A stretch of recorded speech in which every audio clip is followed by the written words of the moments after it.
Hello and welcome. My name is Natalia. I'm a functional nutrition health coach, and I have Joe and Deidre Ambrose here, who are very amazing at taking care of their employees' health.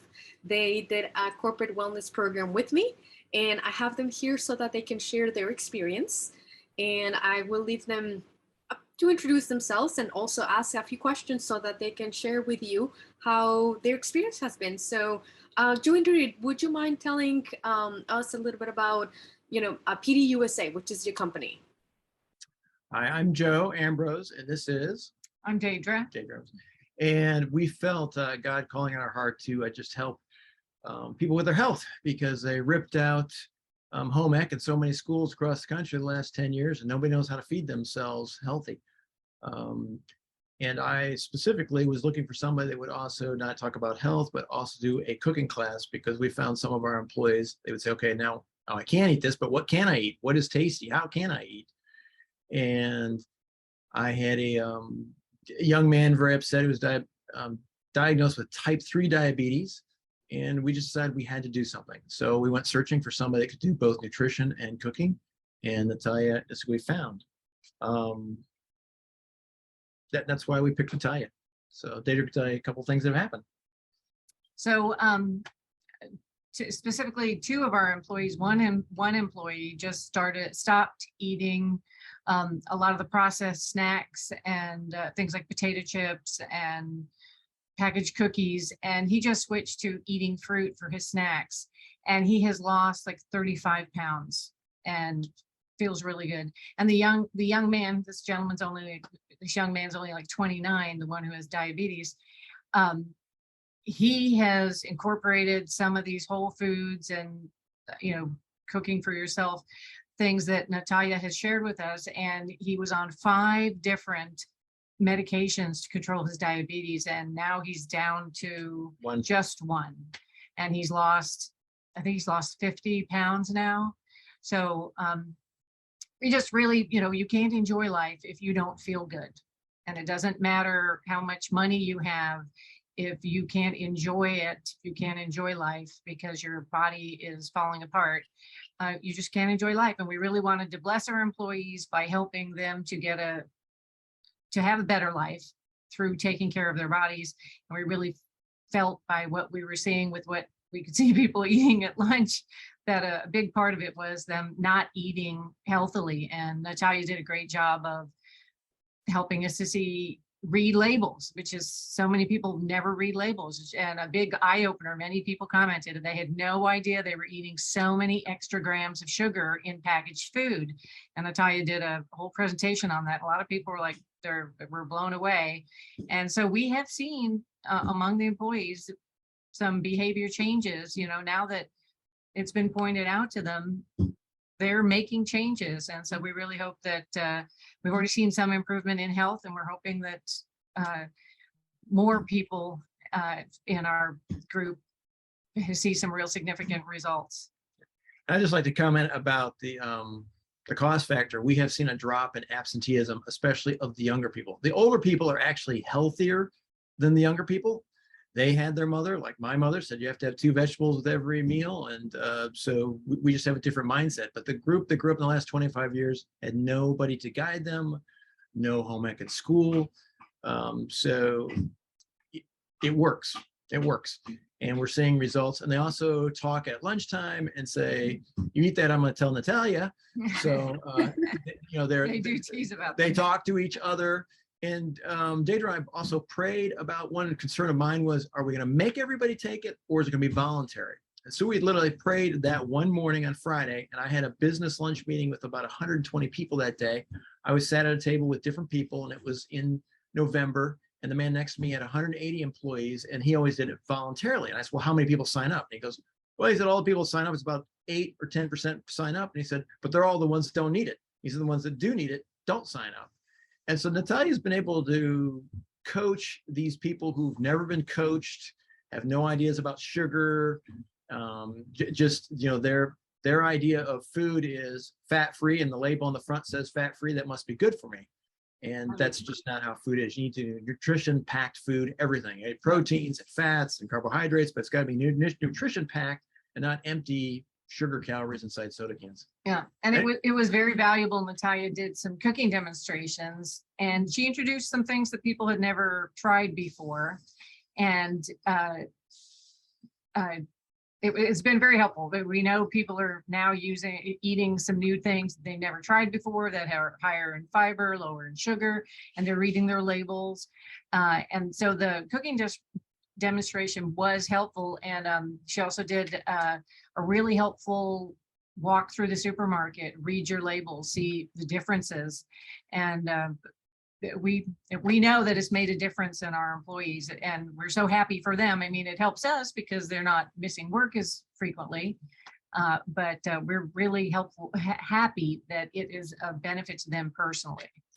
So we recommend Natalia for corporate coaching. Yes, definitely.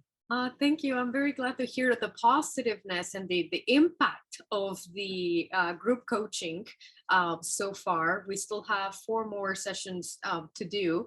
And I guess my one question for you is, it really helps other to hear tangibles, or you mentioned somebody lost 50 pounds, and then the individual who was on several diabetes medications, now it's only in one. Now, as a group, in addition to people maybe not missing a work because of feeling ill, is there anything else that you have heard or seen as a behavior or as a choice come about in when you see your team consume food or make choices, whether from being mindful? I know every time we cook and we eat something, I've walked you through an exercise of mindfulness, eating of the food really slow to avoid overeating. I've been emphasizing our focus on fiber and what fiber does to our digestive system. I have emphasized how all disease begins in the gut, and pretty much most recipes have the outline of a balanced meal. But I'm curious to hear from you, out of those elements that I mentioned or anything else, what has stood out the most, for you and your employees? I would say that we do across the board. We've seen many people change what they're eating, and make comments about what they're eating at home. One of our employees, he said he and his wife have now introduced beans into their diet as a way to increase fiber, because you did a really great explanation of how beneficial it is to have more fiber in your diet. And so I know he's doing beans. Another person they're not buying as many packaged snacks and things. They're trying to go for fresh fruits and fresh vegetables. So we hear that. We don't have lunch with everybody, so it's only a few people that we can see with our own eyes what they're eating, but we hear it, and for some of the people, we are seeing that they have changed what they are eating. So from a physical standpoint, one employee removed their cushion that was on their chair. Their employee that works at a desk. I said, "What happened to your cushion?" He goes, "I don't weigh as much. My butt doesn't hurt anymore." So physical. So and it's about getting your numbers healthy. When you get your numbers healthy, the weight just takes care of itself. Right. And the whole American psyche is, I have to run 5 miles 5 days a week, and that's the only way I'm going to lose weight. And really, my personal belief is 80% of health is what you put in it, your body. It's not mild exercise, okay, walking, moving your body, but that's all that's advertised. But the nutrition is number one, in my belief anyways.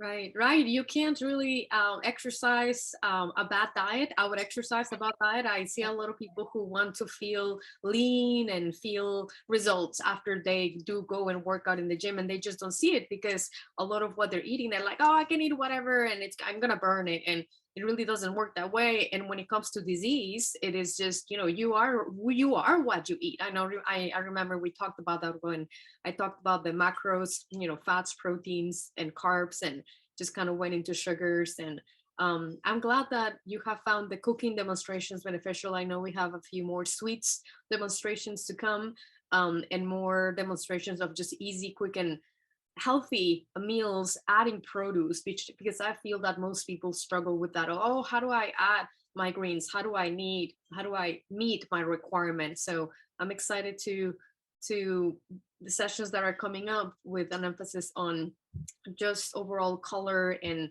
making it realistic, and also continuing to talk about budget, how it can be done without breaking the budget. Yeah. Yep. Okay, great. Well, is there anything that I asked that you would like to add? It could be anything that you appreciate the most, or any skills, or anything that you would like to add that we haven't covered so far. You know, I sit in the back of the room, and my mother was very much into nutrition, packed food, and somebody asked some of the questions and they just blow my mind. One of the questions somebody asked was, well, I don't really like my vegetables boiled. I like to cook green beans and peppers and onions. I just like to throw them in some olive oil in a pan and saute them. And he said, does that ruin the vegetableness of them? And you said, absolutely not. And, you know, we think of, a lot of people just, I guess, think of vegetables as boiled. And I don't like boiled vegetables either. I don't think I've had in my life, we have boiled vegetables like once a month. You know, they're always roasted or sauteed or something like that. So that cooking part, and then you did a demonstration on eggs. And it's amazing how people only know how to cook eggs like one way. There's all sorts of ways to cook eggs. You know, you make frittatas out of them, you can make an omelet out of them. You can, my kids like trash can eggs, which are the vegetables from last night, put in a pan and just put an egg on top of it, put a lid on it. So you have like a poached egg and the sauce oozes over those vegetables from the night before. I mean, there's just so many ways, and our society has lost the skill of cooking. You know, so your demonstrations, your cooking demonstrations, they were very helpful, I think, because people could see how simple it was. You really did concentrate on making it tasty, not expensive, quick and easy, because nobody wants to spend a lot of time. So I liked that all of your demonstrations were very simple and not laborious or time consuming. So it was really something they could go home and do themselves. So, yeah, this is a practical cooking class. This is not a French gourmet cooking class. yeah. Right, because honestly, in real life, you know, at the end of the day, you know, some people maybe don't have the bandwidth, or there's other responsibilities. So I really try to put myself in most people's shoes, including my shoes, and be like, okay, do I really want to be cooking every night? So batch cooking is something we've talked about, or also just quick and easy, you know, 3-5 ingredient meals that, you know, will get the job done, and also how to enjoy this in a way that is satisfying enough. So I'm very glad to hear all the good news, and I'm excited for the following cooking demos that we have, and I appreciate you sharing your experience. All right, thank you. All right, thank you. Thank you. Thank you very much.